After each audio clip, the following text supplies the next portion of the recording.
آپ کا موقف ظاہر ہے کہ عوام سن رہے، اس سے پہلے بھی لوگوں نے سن رکھا ہے. آپ کے ایک کلپ میں آپ نے فرمایا آقا علیہ السلام کی حدیث کہ کسی کا دل دکھانا آپ کے سارے اعمال ضائع کر دیتے. آپ نے فرمایا، کیونکہ آقا نے فرمایا، آپ کو کوٹ کر رہے تھے کہ سارے اعمال ضائع کر دیتے. آپ کی ان باتوں سے کروڑوں ناظرین کی دل آزاری ہو رہی ہے، آپ دل دکھا رہے ہیں غائبانہ طور پر، تو کیا آپ پر یہ شرائط لاگو نہیں ہوں گی؟ آپ کی پکڑ نہیں ہوگی؟ دل دکھایا جا رہا ہے، آن لائن دل دکھایا جا رہا ہے. پہلے عالم آن لائن ہوتا تھا، اب آن لائن دل دکھایا جا رہا ہے بھائی. ہاں جی، تو کیا آپ کو شرائط لاگو؟ ہاں جی، اس میں یہ ہے کہ دیکھیں، ہم نے تو اس شخص کا دل نہیں دکھانا جس کی قبر مدینے میں صلی اللہ علیہ وآلہ وسلم. تو نبی صلی اللہ علیہ وآلہ وسلم کی نافرمانی میں جو کام ہو رہے ہیں ان کی تو ہم نے مخالفت کرنی ہے، کیونکہ قرآن میں ہے نبی کی آواز سے بھی آواز کو بلند نہیں کرنا. یہ تو چھوٹی چیز ہے. نبی کے فرمان سے اگر کوئی اپنی بات کو بلند کر دے تو ہم کیا اسے مسلمان سمجھیں گے؟ ایک یہ کہ نبی اسلام کے ساتھ گفتگو کرتے ہوئے نیچرلی آواز بلند ہو گئی، اس پہ اللہ کا اتنا غصہ ہے. اور ایک ہے نبی آپ کو کہیں کہ یہ کام آپ نے نہیں کرنا، اور نہ صرف آپ کریں بلکہ آپ اس کے دفاع کے لیے کھڑے ہو جائیں، تو ایسا شخص تو مسلمان کہلانے کا حقدار بھی نہیں ہے. تو یہ مسلم شریف میں حدیث میں نے امام مسلم سے گن پوائنٹ پہ داخل نہیں کروائی ہے. نبی اسلام کا فرمان کے قبروں پہ مارتے ہیں بت بناؤ. اور مسلم شریف میں ہے کہ مولا علی نے اونچی قبریں توڑوائیں، اور یہ ظالم ایسے جھوٹے ہیں، یہ کہتے ہیں وہ کافروں کی قبریں تھیں. مسلم شریف میں عبادہ ابن صامت کی حدیث موجود ہے کہ رومن امپائر کی جنگ کے دوران روڈس نامی جگہ، آج بھی ایک روڈس شہر ہے، وہاں پہ ان کا ساتھی جب فوت ہوا صحابی، انہوں نے قبر اس کی زمین کے برابر بنوائی یا ایک بالشت اونچی، اور کہا کہ نبی اسلام اس سے اونچی ہمیں قبر نہیں بنانے دیتے تھے. تو مسلمانوں کی قبروں کا ذکر موجود ہے.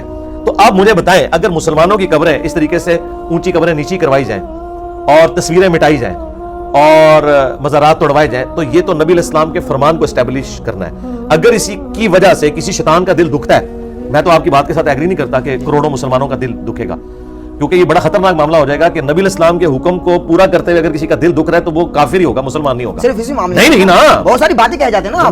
ابھی تو صرف جو یہ بات ہو رہی ہے نا اس کو ڈسکس کریں کہ آپ جن کو مسلمان سمجھ رہے ہیں، میرے خیال ہے آپ نے ان کا ایمان سٹیک پہ لگا دیا ہے، کیونکہ جو نبی کے فرمان کو اسٹیبلش کرنے کی وجہ سے کسی کا دل دکھے وہ تو خود ہی مسلمان نہیں ہے.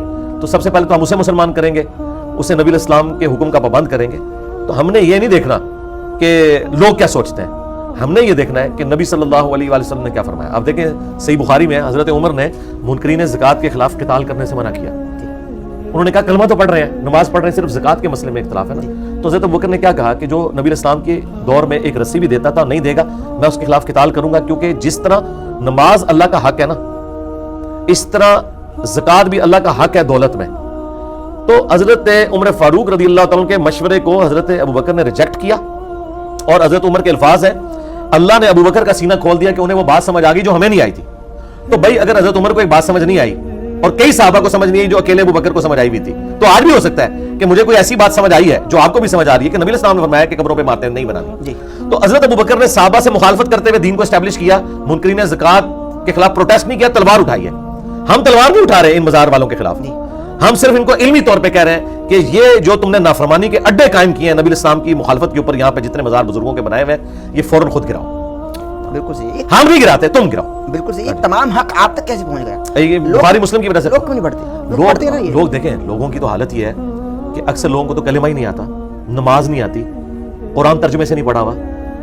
اگر تو ہم کوئی اپنی کتاب لکھ کے آپ کے حوالے کریں تو آپ ضرور کہیں کہ یہ آپ کے اوپر کوئی شاعری اتری ہے، جس طرح ان کے بزرگوں کے اوپر، صوفیوں کے اوپر شاعری اترتی تھی اور وہ شاعرانہ کلام پڑھ کے اسے دین بنا کے پیش کرتے تھے. یہ بخاری مسلم قرآن کے ترجمے انہوں نے چھاپے میں، اپنے اپنے فرقوں کے ترجمے خود پڑھ کے دیکھ لیں کہ کیا یہ لکھا ہوا ہے کہ نہیں. جو کچھ میں بیان کر رہا ہوں، اگر کوئی بریلوی ہے تو مسلم شریف بریلویوں کی کھول کے پڑھ لے کہ اس میں کیا لکھا ہوا ہے یا نہیں لکھا ہوا، یہ آپ بات کریں. تو میں نے جو شروع میں مثال دی تھی کہ اگر ایک پرائمری اسکول کا بچہ کہتا ہے کہ 279 نمبر آیت میں لکھا ہے سود کھانے والے کے خلاف اللہ رسول کا جنگ ہے، تو آپ مجھے یہ کہیں گے کہ پاکستان میں اتنے بینک کیوں کھل گئے ہیں؟ بھائی میرا کیا لینا دینا ان بینکوں کے ساتھ جو سودی کام کر رہے ہیں؟ میں تو ان پرنسپل سود کو حرام ہی بتاؤں گا نا. جس طرح ان بینکوں کی وجہ سے سود حلال نہیں ہوتا، تو مزاروں کی وجہ سے مسلم شریف کی حدیث ختم نہیں ہو جاتی.